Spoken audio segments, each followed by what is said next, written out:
Hey guys, it's Alicia and Jen with REbox. Today we're going to talk about lead gen for the real estate support world, which is exciting. Well, at least maybe exciting for us. I don't know how exciting it is for everybody else. Our idea of excitement. Google domains. Right? We live really amazing lives here. Okay, so first things first, I want to pick your brain, Jen, because I know even before REbox, you were an amazing rock star at lead gen. So 5 tried and true methods of lead gen that's specifically geared, and some of it obviously might apply to multiple industries, but that really works for the TC world. Okay, so first of all, those of you who are watching this and agree with Alicia that I am a lead generation machine, I will say, yes, I am, and that is not natural. So those of you that are watching this going, oh my God, I hate lead gen and this is disgusting and I can't do it, please understand, and we don't have time to tell you how awful I was at lead generation when I became a realtor. For those of you where lead generation is not natural, don't freak out, okay? You can learn any skill. Just know that. And the beautiful part about being an admin is that the admin genetic makeup is that we tend to be more consistent. And lead generation, thank God, is all about consistency. So if you're not the most charismatic person on the planet, it's okay. Like, I just want to get that out there very first when we talk about this, because I feel like a lot of people are going to go, oh my God, it's lead gen, and look at what REbox does. I can't do that, and shut down the video. Please don't, guys.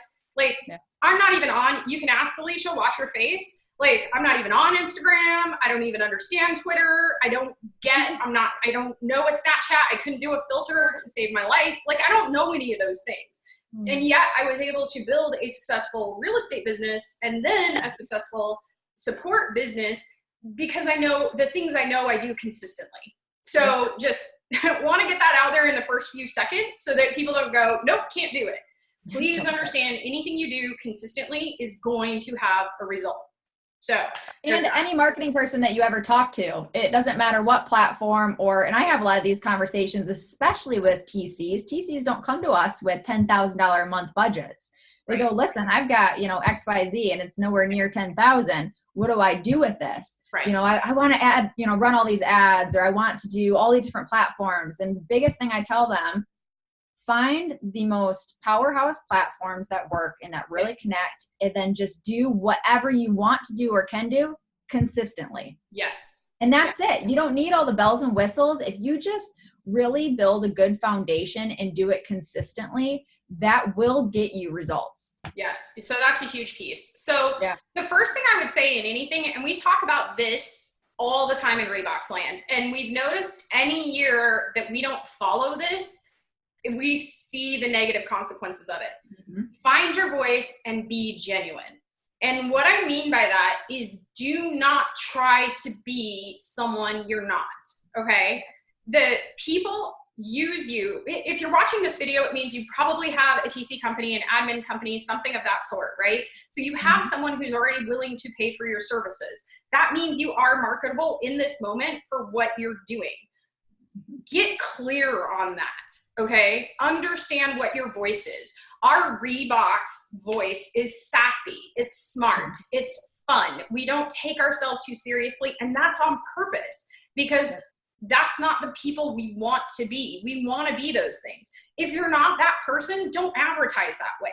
Because what we found is if we advertise as a buttoned up, really, traditional, this is how you do things, everything else, and then they talk to someone like me, oh my God, they're going to be disappointed, right? Exactly. Like, they're not going to get what we're advertising, if that makes sense. And it's the first step of building a relationship. And I think that's where people get all wrapped up into this lead gen and, it's sales and this is super scary. It's just your first step in building a relationship. And if you start that relationship with a fake profile, essentially, like you just said, if we started that relationship on social media with suits and ties and super dry ABC people, and then they actually talk to us or deal with anybody on our team, there's going to be such a disconnect there that they're not going to trust us. They're going to lose any trust that they initially found with social media or any of our marketing. And then we won't be finding the right clients. And I think that's a huge thing. Everyone has their little niche of who they really like. There's the really friendly people who love to go out to coffee every morning with their clients. There's the powerhouses that just like the big, huge, massive teams and let's run these awesome systems and do this. So if you're advertising or if you're lead genning not as your true personality of how you're going to develop these relationships, you're going to be in a world of hurt when you try to match that with something that you showed as a fake profile essentially from the beginning. Absolutely. And this is something that's super simple when you're starting out your business, because obviously your voice and your image is you, right? Mm-hmm. But now when you start adding people, like you guys are seeing right now, Alicia has been my business partner since day one of REbox. We are not the same person. She is heavy. She is a goddess in the marketing world. I would rather do a spreadsheet than look at a flyer any day of the week, so we had to come together and we had to find that voice and that identity together. So just understand that this is something that is continuous throughout the life of your business. You're going to be revisiting this all the time. Every conversation that you're going to have, you should be thinking about, when it comes to lead gen, you should be thinking about what's my voice, what's my identity, and be genuine. So one of the biggest mistakes I see all the time is people, they don't want to learn lead gen. They don't want to invest in lead gen. It's just not something they care about, right? So they just kind of push it to the side. But if you don't start with this first and get clear on who you are and what you offer and why, all of that is just wasted money. So by far, that's my first thing. The second thing about it is, and this is one I learned from Gary Keller when I was a real estate agent with Keller Williams. It's been said lots of different times. I know Tony Robbins, lots of other people have said it, John Maxwell, but come from contribution, you guys. Easiest way for lead generation in a service industry is to come from contribution. And the way you can do this in so many ways. And this is something that is like throughout REbox. And I love it. It's a very purposeful piece of our company. And I think that it is the reason that we have lasted as long as we have and have grown the way we have. Come from contribution. So, if somebody asks you a question, offer that information without going, what's in it for me? Right? Like offer it freely, be genuine in it. You're going to hear me say genuine a lot because it's the key to all lead gen. So be genuine in it, offer your expertise, because the thing about it is that if I'm helping you with a problem, you're automatically going to know that 1, I'm a caring individual, 2, I know what I'm talking about, and 3, I actually helped you. So your natural response is then to help me. Now, that may be in the form of you using our service, which would be amazing. But it also may be in the form of you just being really grateful. And then when you hear of someone that needs something we're offering, you're referring them to us. The benefits from coming from contribution come in such a variety of ways. And you're not going to know what that end result is until it happens. And that's why I say be genuine in it. Don't be going, what do I get from this? Just put it out there. If you know about a forms update, right? Post it on Facebook. Hey, agents. Did you know the new forms deadline changed, or the new forms changed the due diligence deadline to this instead of this in this state, right? How many agents don't have the time to go to the classes that you go to as a TC or admin, right? So just put it out there, offer that knowledge, and you'll be amazed at what comes back to you, and it doesn't cost you a dime. What does that look like, Jen? Just out of curiosity, what does that look like, being genuine in a phone call or a text message? Something that's not just kind of putting it out there and hoping people see. I'm thinking specifically for our TCs that might not have the largest following on social media or might not have connected quite well enough to their target markets on that. What does that look like? Yeah. So like little tiny things, right? So one of the things that we love to do is if we're going to have a holiday and we're going to be off, like we have Martin Luther King Jr. Day coming up soon, right? So the Friday before the holiday, we're going to send a text message to every single one of our agents just to remind them of the holiday. Now, please keep in mind those high C personalities, those admin personalities. Yes, we've posted it on Facebook. Yes, they have a schedule of all of our holidays. Yes, it's on our email signature that they see every single day. Absolutely. Should they read all these things? For sure. They're also agents, and details aren't their highest priority. That's why we have a job. So coming from contribution is just simply sending a quick text message. It takes us an hour to get through all of our clients. Not a big deal. The team loves it. The agents love it. Super, super simple. Another really great thing is just ending a text or a call with, is there anything else I can help you with? And mean it. I'm amazed in our society with text messages and digital and everything else.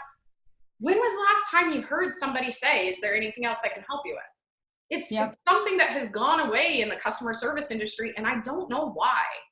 Yeah. You would be surprised how many answers we get to that, you know, Absolutely. and it gives us an opportunity. First of all, it gives us an opportunity to help them, which first and foremost is what we want. But sometimes it results in business too, because they Absolutely. say something like, hey, I actually just lost my graphic design person. Do you know anybody who does social media management or a website? Actually, I do. Right. Exactly. But Yeah. if we wouldn't have asked that question, it wouldn't have prompted that response, which wouldn't have allowed us to have another conversation. Yeah. So, And one thing that I always like to do, and it's funny because I've actually done this way before I ever realized it was a true lead gen method, but yeah.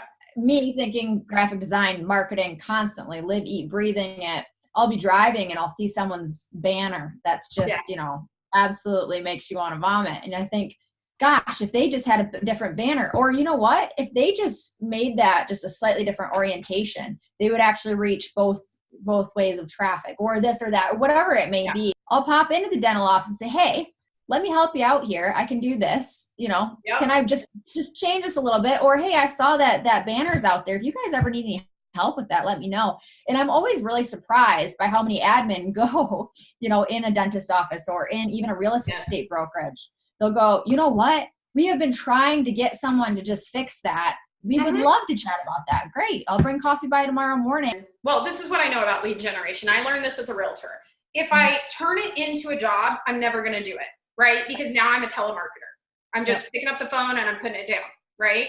Exactly. If I turn it into something that feeds my soul, then I'm going to do it every day and I'm going to look forward to it every day. So I have to make sure that the lead generation that I'm doing is filling a spot in my world, as well as serving a purpose for the company, right? Exactly. I love to give back. I want to save the world. I may not want to talk to everybody when I do it, but I want to save the world. So if I can help someone and say, hey, you know, I noticed that your email signature wasn't showing up correctly, or it was loading too slowly, or whatever. I know what the problem is with that. Here's a link on how to fix it. What did I just do for that person, right? It took me 30 seconds to send them a link. I may have saved them hours. Exactly. So it makes me feel better. Coming from contribution, I think, is so key. I think that's really important. I think probably the third one has to be watching your costs. I see this all the time. People want to throw money at marketing or lead generation because they don't want to do it, right? So they just want to throw money on it. Yep. Nothing against marketing. Good God, we own a marketing company, you know? However, you have to understand that marketing has its place. Marketing is not a substitute for belly to belly for personal connection. Marketing amplifies every time. Yeah, marketing is going to amplify whatever you're doing. My background is heavily in business development before marketing and graphic design. And so I always, and my whole team does as well, we were always infused that, so that when somebody comes to us and says, hey, I want to sign up for XYZ social media package, has $500 in ads a month, we go, okay, what's your goal here? You know, well, it's lead gen. Okay. And we really start digging through, and half the time we go, you don't put that money towards the ads. You should be doing this instead. I mean, we're really purposeful about making sure that we educate people that are coming to us that want to just throw some of the money around. First of all, there might be a better area we could spend it on, but there might be a better method, you know, and it amazes me how much you can do if you just infuse a little bit of yourself. Make a video a week, put it on your social media.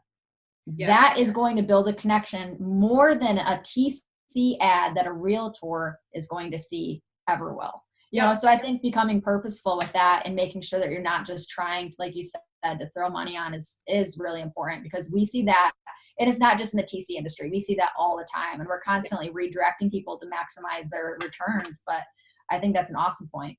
Figure out what your end goal is, right? So if your end goal is just top of mind awareness, just brand identity, great, throw money at it. You know, we can put REbox everywhere. You can see REbox literally everywhere. You guys have to remember, we're dealing with agents' money. I was a realtor for 10 years. You are dealing with their money. So I don't care if you have a cool ad. If I don't trust you that I'm going to get paid at the end of the transaction or not get sued, I don't care how cool your marketing is, right? Exactly. So you have to remember the end goal. Number 4, God, there's so many. You limit me. Number 4 in lead gen, I think has to be the consistency, because we kind of mentioned it in the other pieces, but I think it has to be its own piece. If you as a TC decided not to turn a file into compliance, there would be a consequence. Your agent wouldn't get paid. Your agent would get upset. They would come to you. You would potentially lose business. Therefore, you make sure that that file is into compliance. The problem with lead generation, and by the way, anyone in sales has this issue. You've been in sales. I've been in sales. Anyone in sales has this issue. If there's no consequence, you're not going to make yourself do it. You're just not. If I feel like I'm really going to struggle with it, I'll make an appointment with someone else so that it happens. You know, I have all sorts of tips and tricks to get it done, but that consistency is so vitally important if you don't do it. Guys, I have Facebook time blocked on my calendar because I don't like Facebook. I'm not a huge social media person. So if I don't have it on my calendar, I'm not going to get on there and do what I know is important for my business. The second that you're not consistent and you stop reaching out to those people, or you stop putting yourself in front of those people, that's when their TC is going to go on mat leave, or that's when they're going to need a TC for the first time. And all of a sudden you've dropped off the map, when realistically you've put yourself in front of that person for maybe 3, 4, 6 months, but you drop off the map when they do actually need one. Now that recollection isn't going to be there. Where if you, again, stay consistent in front of those people, and it's basic marketing, but if you stay consistent in front of those people, when they do finally need a TC, you've been there every single week, month, whatever you choose, they're going to recall your name and your brand much quicker than somebody else that just came into their lives a week ago. Absolutely. Absolutely. Number 5, man, I have so many different ideas about this one. I think the biggest one is pick one thing and execute until it's a habit before you move to the next one. Ooh, I love this. I think that's the biggest one, because I want to do 18 different things all at once, and I want to send Alicia an email and say, I have all these incredible ideas and they're all going to be done next week, right? And that's how I operate. So, by the way, I do it to myself. I struggle with this. You will dilute your impact if you try to do too many things at once, and you're also going to burn yourself out. Especially most TCs, you're either by yourself or you've got a very small team. So if you're focused on Facebook, you're not focused on the file. If you're focused on Instagram, you're not, doing your one-on-ones with your team. If you're focused on this, you're not doing this, right? So the only way I know to avoid that is to say, I'm going to hire a company to do X, Y, and Z, and that's all I'm going to do. So just making sure that you're executing on what you say you're doing. And the only way to really do that is to just do one piece at a time. And then you're going to see success. It's going to build on itself. And I think it's really easy to get distracted with all the different apps and the different recommendations. I mean, you go to one conference, you come home with 50 different ways that you're supposed to post on social media. I mean, there's so many things out there where realistically it matters more that you're posting on social media than that you're, 100% optimizing the latest app on your phone, your iPad, your computer. You've got Buffer and Hootsuite and 5 million other things. Just get it done. And stop getting distracted by everything. I think that's a huge thing. We see that all the time in marketing. I mean, all the time. And they get so wrapped up in all these shiny new things, they don't ever actually pick one and execute it. And then they lose out on any lead gen possibility.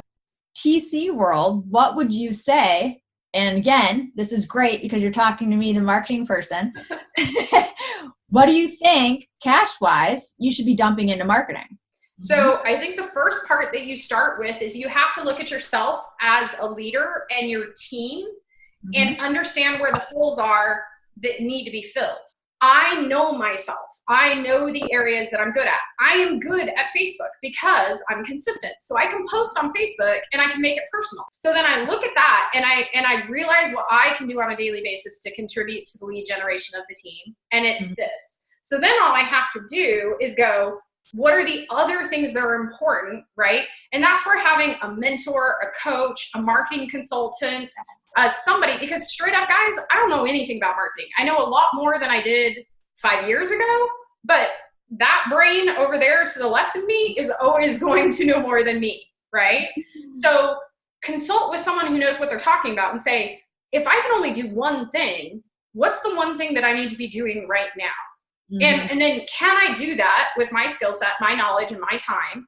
And if the answer is no, then what's the amount of money I can put towards that in order to make sure it happens because I understand it's important? If your marketing person or whoever or your consultant says, you need to do this for 6 months before you're going to see any sort of return, listen to that.